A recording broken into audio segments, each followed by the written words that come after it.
The call came at 11:47 p.m. I know the exact time because I had been lying in the dark for 2 hours and 14 minutes, watching the ceiling, listening to my wife breathe beside me.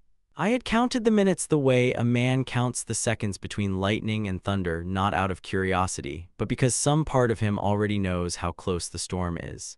She thought I was asleep. That was the first thing she got wrong. The second thing she got wrong was believing that the walls of our house, the walls I had personally redesigned 3 years earlier, the walls I had chosen for their acoustic insulation and their thermal weight, were thin enough to swallow a phone call placed in the ensuite bathroom with the tap running to cover the sound. They were not. I heard every word. I am Nathan Cole. I am 43 years old. I am an architect. And on the night of Thursday, the 14th of March, lying in the bed I had shared with my wife for 6 years, I listened to her tell her mother exactly what she thought of me, exactly what she had always thought of me, and I felt something inside me change its state.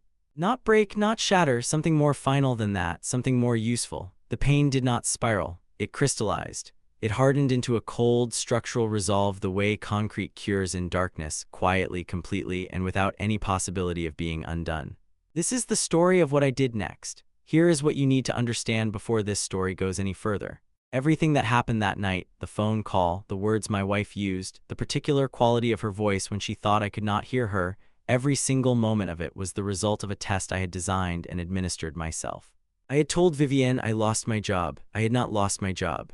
I had, in fact, spent the previous 8 years quietly building one of the most significant architectural projects in this city's recent history, a $340 million urban regeneration development called the Meridian Project, of which I held a 62% majority stake through a holding company my wife knew nothing about.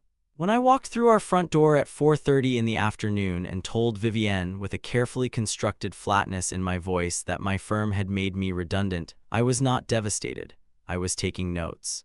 I was watching to see who she was when she believed I had nothing. I was watching to see if the woman I had married 6 years ago, the woman I had loved genuinely and without reservation, was still in that room.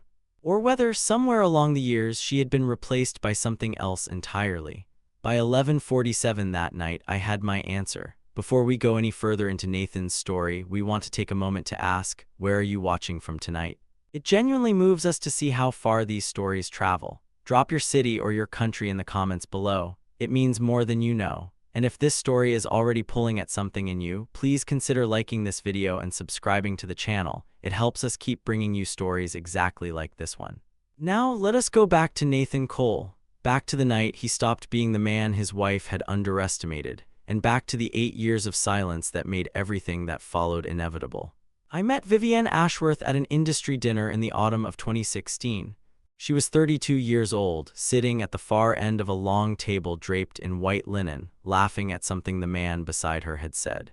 I noticed her the way you notice a building that has been designed with genuine intelligence, not because it is the tallest or the loudest thing in the room, but because everything about it is exactly where it should be. There was a precision to her. A particular quality of attention that I found then deeply beautiful. We were introduced properly at the bar afterward. She was working in interior design, commercial projects mostly, a few residential commissions for clients in the kind of postcode that does not need to advertise itself. We talked for 2 hours. She knew about materials. She understood the difference between what a space looks like and what a space does. She asked me questions that the people I usually met at these events did not think to ask. I called her the following Tuesday. We had dinner on the Thursday. By January of 2017, we were spending most of our evenings together. By the following Christmas, she had a drawer in my flat. By the spring of 2018, we were engaged. I want to be honest about this. I want to be exact. I loved Vivienne completely and without strategy. I was not a young man making a calculated choice. I was a 40-year-old architect who had spent most of his 30s buried in work and who had, perhaps foolishly, believed that what he had found in that woman at that dinner table was something rare. Something worth building around. The wedding was in September 2019. 64 guests, a converted farmhouse in Wiltshire, a string quartet playing something Vivienne had chosen. Her father, Gerald Ashworth, gave a speech that contained the phrase, "We expect great things from Nathan," twice, in 2 different paragraphs. He shook my hand afterward with the particular grip of a man who is checking the structural integrity of something he suspects may be inferior. I filed that away. I am an architect. I notice foundations. The early years were genuinely good. we moved into a 4-bedroom Victorian terrace that I spent 14 months redesigning from the inside out. We had dinners with friends, long weekends in hotels that Vivienne found and I paid for without comment. I was, by any external measure, a successful man. Senior partner at a well-regarded firm, a reputation built carefully over 2 decades, a salary that covered everything comfortably and then some. What Vivienne did not know, what I had chosen, for reasons I will explain, not to tell her, was that my professional life extended considerably beyond what she could see. 8 years earlier, in the spring of 2015, I had been approached by a city council development authority to lead the architectural design for an urban regeneration project in a post-industrial district near the waterfront. The land was cheap and complicated. The brief was ambitious and underfunded. Every established firm had passed on it. I did not pass. I spent 6 months designing a proposal that restructured the funding model entirely, a hybrid of public investment, private equity, and pre-sold commercial leases that made the project self-financing over a 12-year horizon. I brought in 2 private investors. I took a 62% majority stake in the holding company, Coal Meridian Limited, in lieu of a portion of my design fees. I did this quietly, privately, because I had learned early in my career that the most dangerous thing a man can do with a significant asset is announce it before it is built. By the time I married Vivienne, the Meridian project was 4 years into its development timeline. It was not yet visible. It was not yet in the press. It was, to anyone who did not know where to look, simply a large site in a transitional neighborhood with planning permissions attached to it. But I knew what it was. I knew what it was going to be. Inside the left breast pocket of every jacket I own, I keep a pen, a Lamy 2000. Matte black, weight-balanced, a masterpiece of German engineering from 1966 that has never once been improved upon because it never needed to be. I bought it in the winter of 2014, the month I first put pen to paper on the Meridian concept. I used that pen to sign the original partnership documents. I used it to sign the amended planning consent in 2018. I used it to countersign the pre-lease agreement for the development's flagship commercial anchor tenant in 2021, a deal that by itself was worth $47 million. I carried that pen every day. On the morning of the 14th of March, before I drove home and told my wife I had been made redundant, I held it in my palm for a long moment and I made myself remember why I had built everything I had built. What it was for, who I had believed once I was building it toward. Then I put it back in my pocket and I drove home. The decision to run the test did not come from a single moment. It came from an accumulation of small ones, the kind that individually feel like nothing but that, arranged in sequence, tell a story so clearly that only a man in love would fail to read it. It began, I think, at Christmas 2022. Gerald Ashworth hosted his annual family gathering at the family home in Berkshire, a 7-bedroom Edwardian property that Gerald referred to, without any apparent irony, as the estate. The evening followed its established pattern. Gerald at the head of the table, his wife Patricia to his right, Vivienne's brother Dominic filling the room with the noise that men make when they have been given credit for their father's achievements and have mistaken it for evidence of their own. Dominic was 34 then.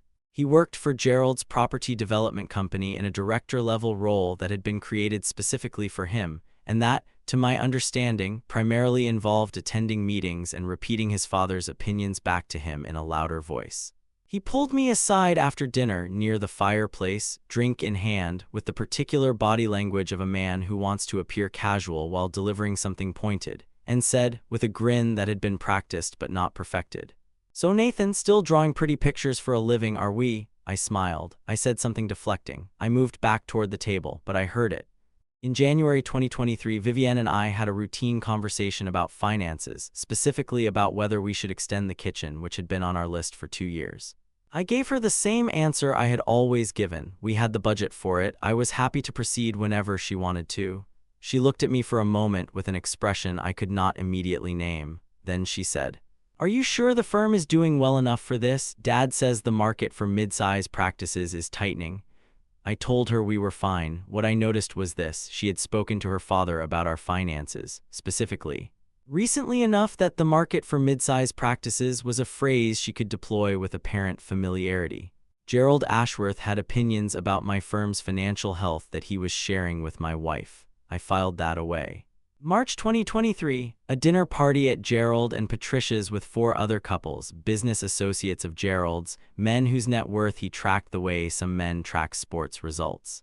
At some point during the evening, Gerald made a toast to what he called the builders of this world, the men who create real value, real assets, real legacy.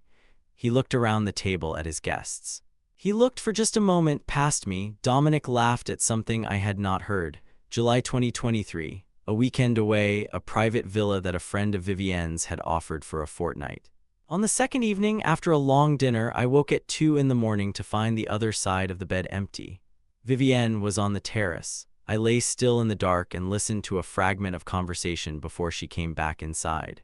I heard my name. I heard her laugh, a light, social laugh, the one she uses when she is performing ease rather than feeling it. I heard the words, I know, I just need to be patient. I did not know then what she meant. I would know eventually. September 2023, our 4th wedding anniversary. I had arranged dinner at a restaurant we both loved, a small, serious French place in Marylebone where we had gone on our first anniversary and which had, for us, a quality of significance. I arrived to find Vivienne already seated, already on her phone. She put it down when she saw me. She smiled. We had a good dinner by most external measures. But twice during the meal, her phone lit up with a message from a contact listed only as D, and both times, she turned the screen face down without opening it. That night I lay awake for a long time, not because I was certain of anything, but because a man who builds for a living knows what it means when the structural signs are wrong. He knows the difference between a building that is settling normally and one that is developing a fault line through its core. I needed to know, not to punish, not to plan revenge. I needed to know the truth about the woman I was sleeping beside, the woman I had built my private life around, the woman for whom I had spent years considering whether to share the thing I had been building alone. I needed to know who she was when she believed she had nothing to lose. On the morning of Thursday, the 14th of March, I called Arthur Vance, my partner in Coal Meridian Limited, a man who had known me for 19 years and who would understand, without requiring a lengthy explanation, what I was about to do and why. I told him I was running a test. He was quiet for a moment, then he said, "I hope you're wrong, Nathan." His voice was steady and careful, the way it always is. "I hope you're wrong about this." So did I. I drove home. I parked the car. I walked through the front door at 4:31 p.m. with my briefcase and a carefully calibrated expression of a man who has just absorbed a significant blow. Vivienne was in the kitchen. I told her I had been let go. The first thing Vivienne did was put down her glass, not toward me, not to cross the room and hold me. She put it on the counter and she looked at me with an expression that I will spend the rest of my life being precise about. It was not devastation. It was not even concern, not in its genuine form. What crossed her face in that first unguarded second, before the social software loaded and produced the correct expression, was something closer to calculation. A rapid, unsentimental assessment of a changed set of variables. It lasted less than 2 seconds, then the concern arrived, warm and presentable. "What happened?" she said. "Come and sit down." I sat. I told her the story I had prepared, restructuring, a new direction for the firm, my role made redundant with immediate effect.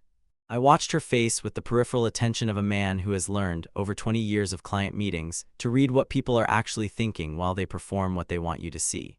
She asked the right questions, she said the right things. She placed her hand over mine at the correct moment, but her thumb did not move. When people touch you out of genuine feeling, there is always a small involuntary motion, a press, a stroke, a pulse of physical warmth. Her hand rested on mine like an object placed on a surface. "How long is your notice period?" she asked. "There isn't one," I said. "Effective immediately." Something shifted in her jaw, imperceptible, gone in an instant. "Right," she said. "We'll be okay, we have savings." I thanked her. I went upstairs. I changed my jacket, put my hand briefly over the pocket where the pen sat, and I waited. The phone call to her mother began at 8:44 p.m.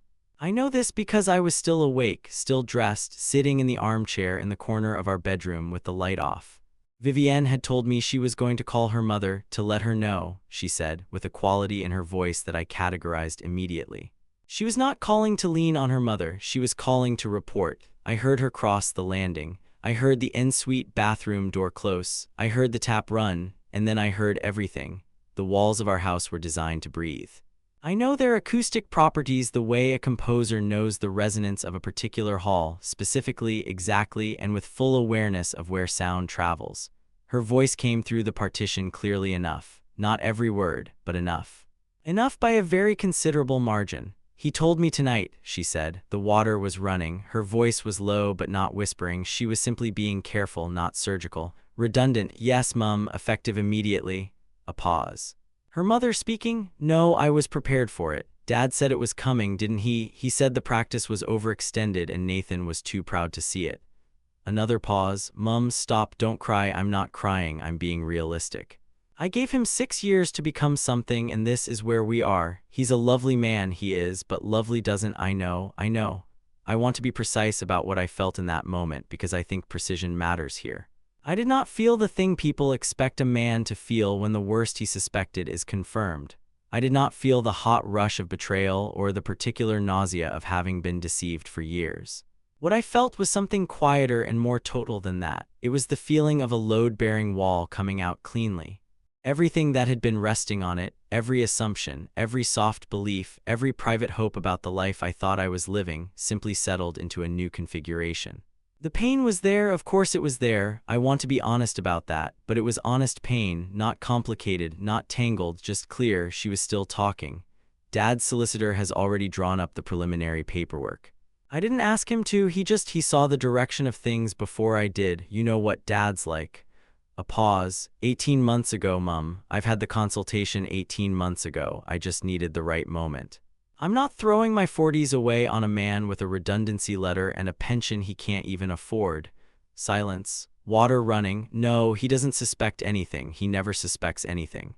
That's the thing about Nathan. He's too decent to think badly of people. He trusts everything. A short laugh, soft, almost fond. It's the saddest thing about him. The water stopped. I heard her cross back to the landing. I was in the armchair in the dark and I was still and I was very, very clear. She came back into the bedroom and found me, apparently, asleep. I lay there for a further 2 hours and 43 minutes. At no point did I consider waking her. The days that followed were, in their way, a masterclass. I want to give Vivienne credit for this. She was skilled. She was warm when it was required and practical when it was efficient, and she produced, every morning, a version of conjugal solidarity that would have persuaded almost anyone. She told me not to worry about the mortgage. She told me her freelance commissions were picking up. She was careful with the grocery shopping in a way that was designed to be noticed. She bought the supermarket's own brand pasta and left the receipt on the counter.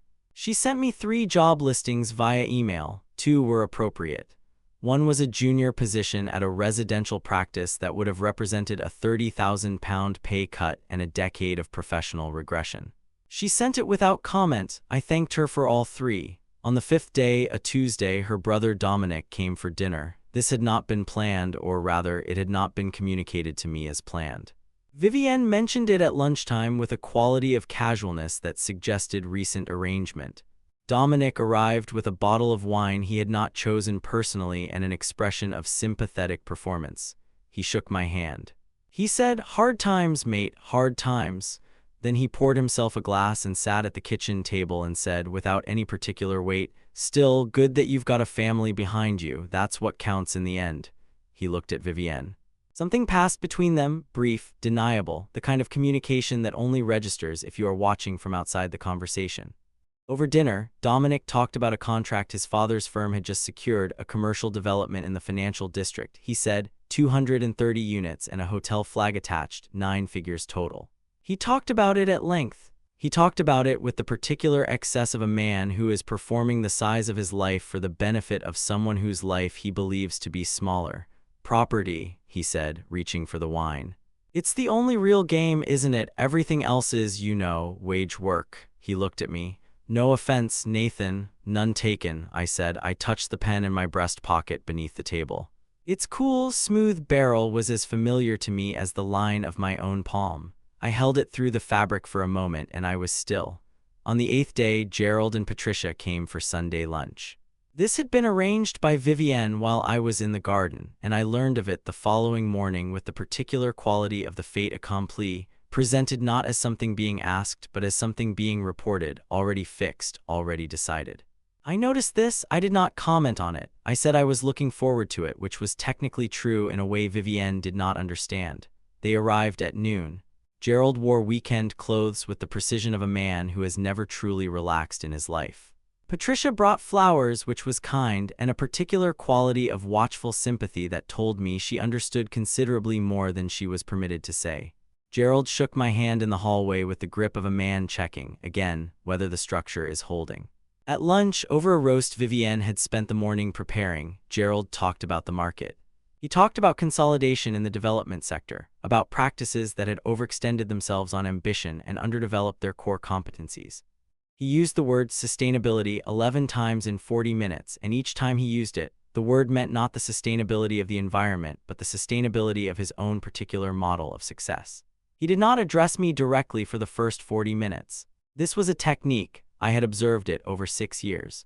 Gerald would position himself in conversation such that the person he wished to diminish was addressed only in the third person, or only when a question was being directed at a space near him rather than at him specifically. It created the impression for observers of a man so thoroughly understood that he did not require the direct attention of the room. I watched it, I stored it, I added nothing to the ledger. Over dessert, Gerald set down his spoon and turned to me with the expression of a man deploying his best card. "Nathan," he said, "I've been thinking more about the logistics role. I want you to know it comes with proper respect. Decent salary, good team, some of the best project managers in the business." He paused. "There's no shame in a clean start at a solid company. Character is how you respond to a setback, isn't it?" "That's what I've always believed." He said character with the complete confidence of a man who had never tested his own. I looked at Gerald Ashworth across the table. I looked at his certainty. At the 68 years of careful architecture he had constructed around himself, the money, the opinions, the slow accumulation of deference from people who could not afford to withhold it. I looked at all of it and I thought about the digital dashboard I had opened 4 nights earlier, the equity summary, the number. "I'll think about it, Gerald," I said. "Thank you." He nodded as if something had been settled.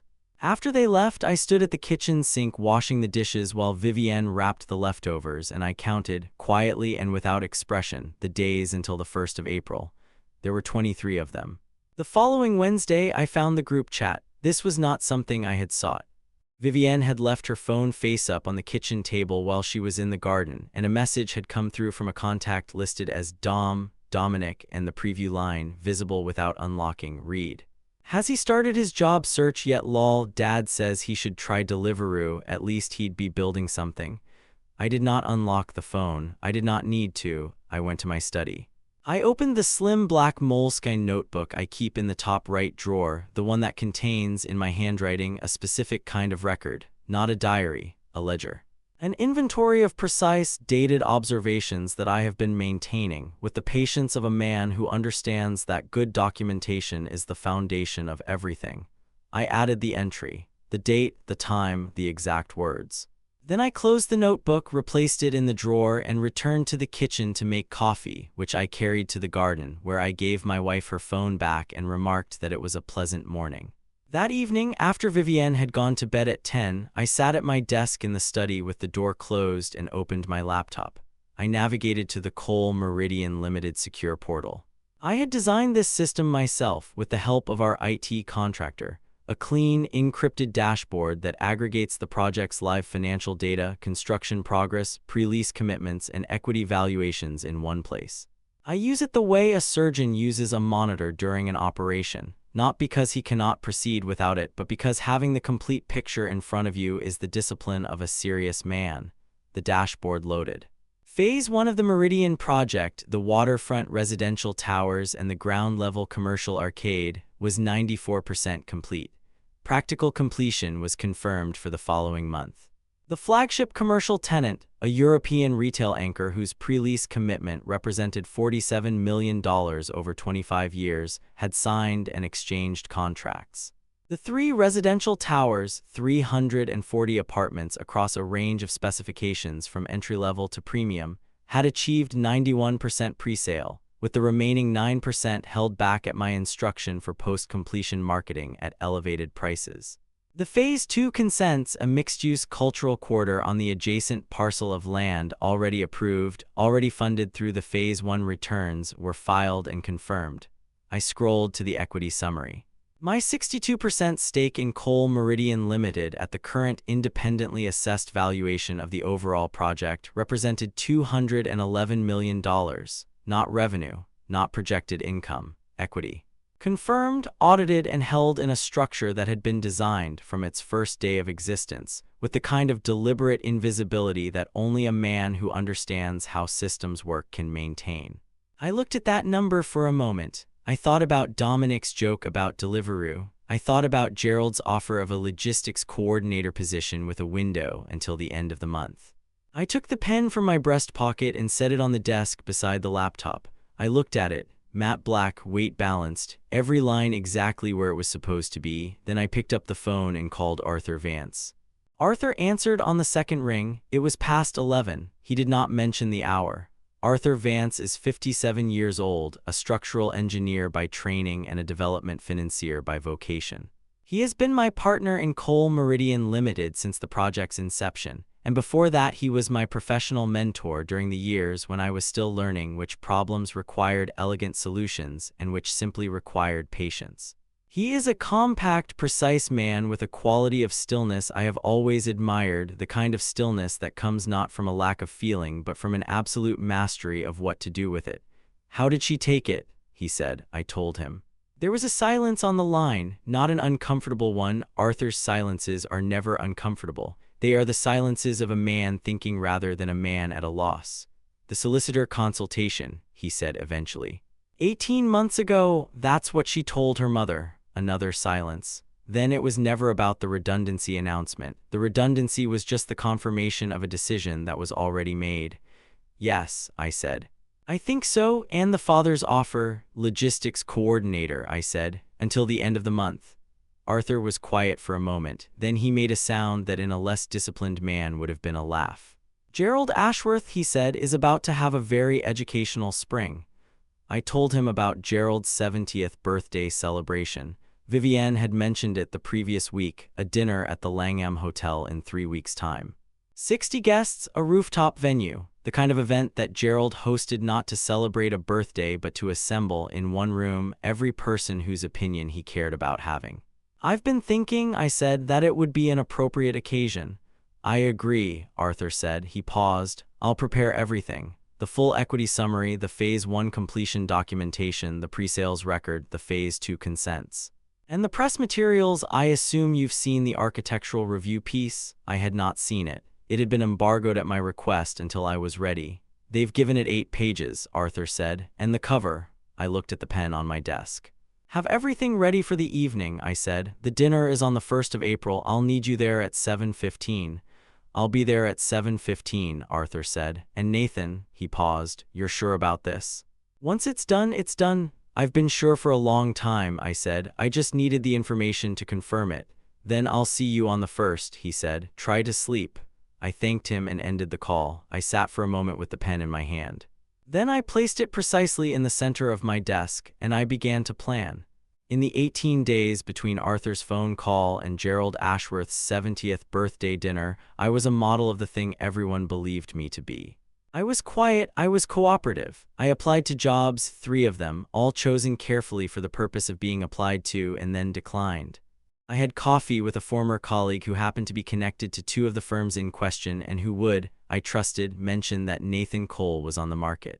This created an ambient narrative. It created texture. It made me visible in precisely the way a man between roles should be visible and in no other way. At home, I was present and undisturbed. I cooked most evenings. I did not mention the pen. I did not open the Coal Meridian portal in any location where I could be seen or where a browser history might be discovered. I maintained, with great precision, the exterior of a man who was coping. Vivienne was, during this period, performing her own version of Patience. She had deployed the performance of Patience that involves a very small amount of visible sacrifice. The own-brand pasta, the canceled spa weekend, the careful mention of her freelance invoices and when they were due. She was producing, with considerable skill, the image of a woman making do. I watched all of it with a quality of attention I have spent a career developing. I noted it. I stored it. I added nothing to the ledger beyond what was strictly necessary. On the 26th of March, I rang the Langham and confirmed that I would be attending Gerald's dinner as Vivienne's guest. The event coordinator told me the format: drinks at 7, dinner at 7:30, rooftop terrace from 9, and I thanked her and made one additional request. I asked whether it would be possible to have a small presentation screen available on the terrace for what I described as a brief guest contribution to the evening's celebration. I told her it would take no more than 8 minutes. She confirmed it within the hour. On the 28th, I met with the Architectural Review's features editor, a woman named Caroline Holt who had been working on the Meridian piece for 6 weeks and who had agreed, at my request, to hold the embargo until the 2nd of April. I asked her to bring the embargo forward by 1 day to the evening of the 1st and to issue the piece digitally at 9 p.m., which would be midway through the rooftop portion of Gerald's dinner. She agreed. She looked at me with an expression that suggested she understood something of what was being arranged, and she said, "It's a significant piece, Nathan. It deserves the right room." "It will have the right room," I said. I called Arthur. I confirmed the time, 7:15, the hotel lobby, a leather portfolio containing the full Meridian documentation, the equity summary, and a printed copy of the Architectural Review cover story. I confirmed the press contact who would be receiving, simultaneously with the magazine's publication, a photograph, not of the project, not of the construction site. A photograph of me, taken by a professional photographer at the Meridian Phase 1 site the previous Thursday, standing in front of a building that was, by any objective measure, extraordinary. The waterfront towers catching the late afternoon light. The commercial arcade below them, its canopy sweeping, its lines describing something that had not existed 8 years ago and that now, unambiguously, existed because I had decided it should. It was a good photograph. Caroline had helped choose it. On the morning of April the 1st, I laid my suit out on the bed. Dark navy Thomas Huntsman, bought 3 years prior and worn perhaps 4 times. A white shirt. A tie I had been given by a client on the completion of a project in 2019. Silk, dark burgundy, subtle. I polished my shoes with the same deliberate attention I give to the first drawing of any significant project. I placed the pen in my breast pocket. I went downstairs and made breakfast for both of us, and when Vivienne came into the kitchen in her dressing gown and asked, with genuine surprise, why I was already dressed, I told her I was looking forward to the evening. "Are you sure you want to come?" she said. "I know these things can be awkward, with Dad's friends and everyone knowing about, you know." "I'm sure," I said. "I think it's important for me to be there." She searched my face for something. She did not find it. She poured herself a coffee and said, "Okay, we'll leave at 6:30. The Langham Hotel on Portland Place is one of the most beautifully proportioned buildings in London. I have always found it a useful calibration for how a client regards proportion, whether they see it as decoration or as substance. Gerald Ashworth had hired the rooftop terrace for 60 of the people whose respect he worked hardest to maintain. We arrived at 6:58. Vivienne had worn a dress I had not seen before, a deep emerald silk that I suspected had not been purchased for this occasion alone. She looked beautiful. I want to be honest about that, even now. She looked exactly like herself at her most composed, which had once been one of the things I loved most about her. Gerald and Patricia were receiving guests in the entrance hall of the terrace level, flanked by a pair of white flower arrangements the height of a man. Gerald wore a charcoal suit and an expression of proprietary pleasure, the look of a man in the room he feels he deserves most. Patricia kissed Vivienne on both cheeks. Gerald shook my hand. "Nathan," he said. "Glad you made it." The warmth in his voice was precisely calibrated to communicate that my presence was unexpected rather than anticipated. A small gift, he was telling me without words. "Your being here is a small gift I am choosing to offer you." "Happy birthday, Gerald," I said. 70 looks well on you." He laughed. He turned to introduce me to the man beside him, a property developer whose name I already knew, whose net worth Gerald had once mentioned at a dinner table with the particular reverence people usually reserve for scripture. "Nathan is Vivienne's husband," Gerald said, "an architect between roles at the moment." He said it with the absolute precision of a man who knows that the pause after a sentence can do more damage than the sentence itself. I smiled. I moved into the room. Dominic found me within 4 minutes. He was at the bar, already past his first drink, operating at the volume that 2 drinks produces in men who are performing rather than enjoying. He clapped me on the shoulder with the hand that was not holding a glass and said, "Still here, mate, good man, nothing wrong with showing face." "Nothing at all," I said. "Dad says he's going to make his speech at 9, Dominic said. "He's been practicing it, you know what he's like, very prepared." A grin. "He's got a few things to say about legacy, building things, passing things on." He looked at me with the particular expression of a man delivering a message he has been asked to deliver without being seen to deliver it. "Should be quite moving. I'm looking forward to it," I said. I checked my watch. It was 7:12. I looked toward the terrace entrance. Arthur Vance walked through it at 7:15 precisely, wearing a dark gray suit and carrying a slim leather portfolio under his arm. He found my eye across the room and gave a single, small nod. I put my hand in my jacket and touched the pen. Then I went to find my table. Gerald's speech began at 9 o'clock. The terrace had the full attention of 60 people who had been eating and drinking since 7:30 and who were, by now, at the particular level of warm relaxation that makes an audience receptive to whatever it is told to feel. The London skyline was at its best, that indifferent, luminous spread of the city that has never required anyone's permission to be impressive. Gerald stood at the head of the terrace with a microphone and the expression of a man delivering testimony. He spoke about his company. He spoke about the 47 years he had spent in property development, the projects he was proud of, the legacy he intended to leave. He spoke about family, about Vivienne, whom he described as the finest thing he had ever built. He spoke about values. He used the word foundation 4 times. He made a toast to the builders of the world and the wisdom to know a real one from a man who simply draws pictures of buildings and calls himself an architect. There was laughter. Warm, recognizing laughter from people who had heard Gerald make variations on this distinction before and had always understood it as a category of joke. I did not look at Vivienne. I already knew her expression. I had catalogued it across 6 years. I waited until the applause had fully subsided and the guests had begun to settle back into their conversations. Then I stood. "Gerald," I said, loudly enough to be heard across the terrace. "If you'll allow me, I'd like to say a few words." Gerald looked at me. A fractional hesitation, the processing delay of a man recalibrating what he expected the next 10 minutes to look like. Then the social machine overrode it and he smiled and gestured toward the microphone with the magnanimity of a host who has nothing to fear. I walked to the front of the terrace. I took the microphone. I looked out at 60 people. I looked at Gerald. I looked at Dominic. I looked at Vivienne, who was watching me with an expression I had never seen on her face before, something between uncertainty and the very early warning signs of alarm. I reached inside my jacket. I took out the pen. I held it in my left hand, not for show, simply because it belonged there in that moment as the physical object that connected what I was about to say to everything that had preceded it.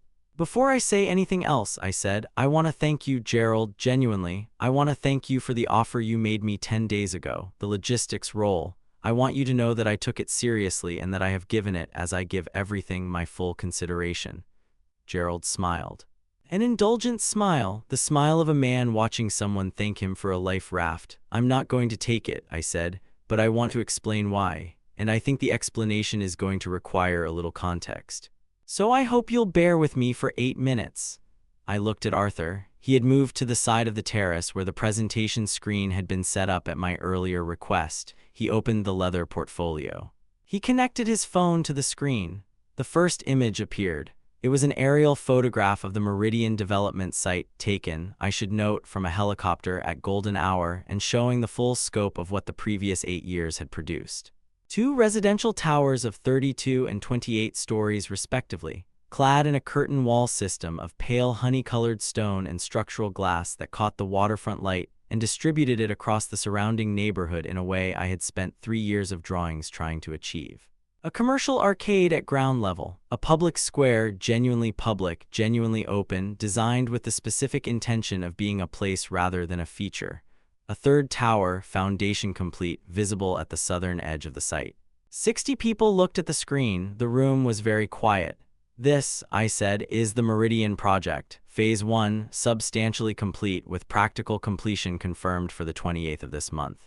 Phase 2, consented and funded, beginning construction in September. It is, by measured floor area, the largest single mixed-use development completed in this city in the past 11 years.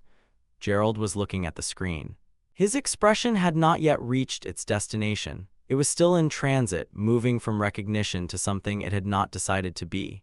"I am the lead architect," I said, "and the 62% majority stakeholder through my holding company, Coal Meridian Limited. I have held that stake since the project's inception in 2015. At current independent valuation, my equity interest in this project is assessed at $211 million. That valuation was prepared 4 weeks ago by Deloitte. I paused. I have the documentation here if anyone would like to review it. Arthur held up the portfolio.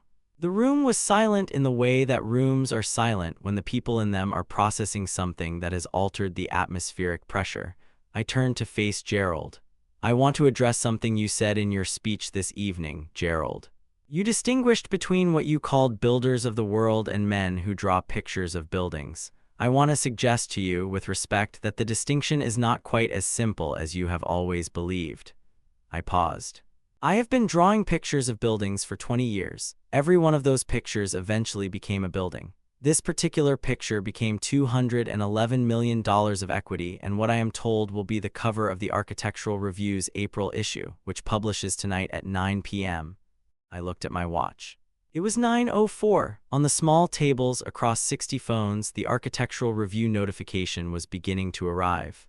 I want to address one other thing, I said. 10 days ago, I told Vivienne I had been made redundant. That was not true. It was a test. Not a cruel one, I hope, but an honest one. I wanted to know something that I had been unable to know through any other method. I looked at Vivienne. She had gone very still. I'm sorry for the method. I'm not sorry for the knowledge. I reached into my pocket and took out the small black moleskin notebook. I opened it to the page I had marked that morning with a thin strip of paper. I read, Christmas 2022. The estate, Berkshire, still drawing pretty pictures for a living, are we? Dominic Ashworth. I paused. January 2023, our kitchen, Tuesday morning. Dad says the market for mid-size practices is tightening. Vivienne, conveying Gerald's assessment of my firm's financial health during a conversation I had not been part of. I paused. March 2023, Gerald's dinner, a toast to the builders of this world, the men who create real value, followed by Gerald's gaze moving past me. I paused. July 2023. A villa in Portugal, 2 in the morning. I know, I just need to be patient. Vivienne on the terrace. I paused. September 2023, our anniversary dinner, a contact listed as D on Vivienne's phone. 2 messages, both turned face down. I looked up. Dominic was looking at his hands. Gerald was looking at the aerial photograph of the meridian on the screen with the expression of a man arriving, slowly and with great reluctance, at a destination he cannot now avoid. And the 14th of March, I said, this year, 11:47 p.m., through the wall of our ensuite bathroom. I looked at Vivienne. She was very white. I gave him 6 years to become something, and this is where we are. He's a lovely man, he is, but lovely doesn't. I'm not throwing my 40s away on a man with a redundancy letter and a pension he can't afford. Dad's solicitor has already drawn up the preliminary paperwork. I needed the clean moment. The terrace was absolutely silent. Not even the background noise of the city seemed to intrude. I am not here to humiliate you, Vivienne, I said, and I want to be precise about this because it matters. I meant it. I was not there to humiliate her. I was there to be seen accurately, to stand in a room full of the people whose opinion had been used for years as the instrument of my measurement, and to show them the full dimensions of the thing they had been measuring. I am here, I said, because your father offered me a position filing documents at his company, and I wanted him to have the opportunity to make that offer again here tonight in front of his guests if he still believed it was the right offer to make. I looked at Gerald. Gerald did not speak. I thought not, I said. I thanked the room for their time. I set the microphone on the table. I placed the moleskin back in my pocket. I took the pen and put it in my left hand, and I looked at it for a moment. This small, matte black, weight-balanced instrument that had been with me through every drawing and every contract and every silent evening in every room in which my value had been quietly debated without my participation. Then I put it back in my breast pocket where it belonged. I looked at Arthur. He was watching me with the expression he has worn for 19 years when something difficult has been done exactly as it needed to be done, quiet, precise, warm, without sentimentality. I nodded, he nodded back. I walked off the terrace. In the weeks that followed, the consequences arrived with the unhurried inevitability of a structure that has been properly engineered, not with the violence of a collapse. With the quiet, total logic of a building that has been assessed, found wanting at its foundations, and condemned in proper sequence. Gerald Ashworth's situation resolved itself largely through the operation of his own professional circle. The Architectural Review cover, published at 9 p.m. on the evening of his birthday, was shared widely and quickly by people in the development industry who recognized the Meridian Project as the kind of work that, once you have seen it, you cannot plausibly claim to have been unaware of for 8 years. The question of how Gerald had managed not to know about it, given his decades in the same sector, given his social proximity to me, was one that his associates began to ask amongst themselves within 48 hours of the dinner. The question once asked carried its own implicit answer, that Gerald had seen in me what he had chosen to see, and that what he had chosen to see said considerably more about him than it did about me. 2 of the development partnerships he had been in active discussions with found reason to conclude negotiations over the following 6 weeks. I was not involved in this. I did not need to be. A man whose professional reputation rests on his ability to read people and identify value had publicly and explicitly failed to identify both in his own family over a period of 6 years. The market tends to notice these things. He did not offer me the logistics coordinator position again. He did not call. A card arrived on the 1st of May, Patricia's handwriting, not Gerald's, that said, "Nathan, we are sorry for any hurt caused. We wish you well." It was the apology of a woman who understood more than she had been permitted to say and who was doing what she could within the constraints of her marriage. I appreciated it for what it was. Dominic's position at Gerald's company was restructured in the months following the Meridian publication.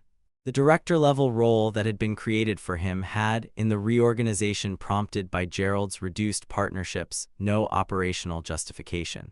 He took a position at a smaller firm, a genuine role, I was told, with genuine responsibilities. I wish him the best in it. I mean that. Dominic was never a complicated man. He was simply a man who had borrowed his importance from his father and had never been required to generate any of his own. The photograph from the family group chat, the one in which Dominic suggested I might find my level at Deliveroo, was not something I referenced publicly. I did not need to. I mentioned it once to Dominic's face in the week after the dinner when he called me to say he was sorry. He remembered it. The silence on the line was sufficient. My divorce from Vivienne was filed in June. The process was, by the standards of these things, civil. She retained the solicitor her father's firm had briefed 18 months earlier, which meant that the preliminary paperwork she had referenced in the phone call to her mother had been prepared with more specificity than she had let on. I retained my own counsel, a woman of calm ferocity who had handled the Cole Meridian corporate structure since 2017 and who required very little briefing on the matter of what I had and what I was prepared to part with. The settlement took 11 weeks to finalize. I will not recount its specific terms. What I will say is this: Vivienne kept the house. I signed it over without contest. It was the house I had redesigned with my own hands. The walls I knew by their acoustic properties, the proportions I had considered and reconsidered over 14 months, the space I had made habitable and beautiful and I had once believed permanent. I signed the transfer document with the Lamy 2000. I sat in my solicitor's office afterward for a long moment with the pen in my hand, and I thought about the first morning I had owned it. The winter of 2014, a drawing board in a rented studio, a blank sheet of paper, an idea that was at that point nothing more than a set of questions about whether a neglected waterfront district could be made into something a city might be proud of. Everything I had built since that morning was still standing. Everything that had been built on something other than a true foundation was not. I thought that was about right. The letter from Vivienne arrived on a Tuesday in October, 8 months after the divorce was finalized. It was handwritten on plain cream paper, in the careful script she had always used for things she meant to be taken seriously. It was 4 paragraphs long. I am not going to reproduce it here because it was not written to be reproduced.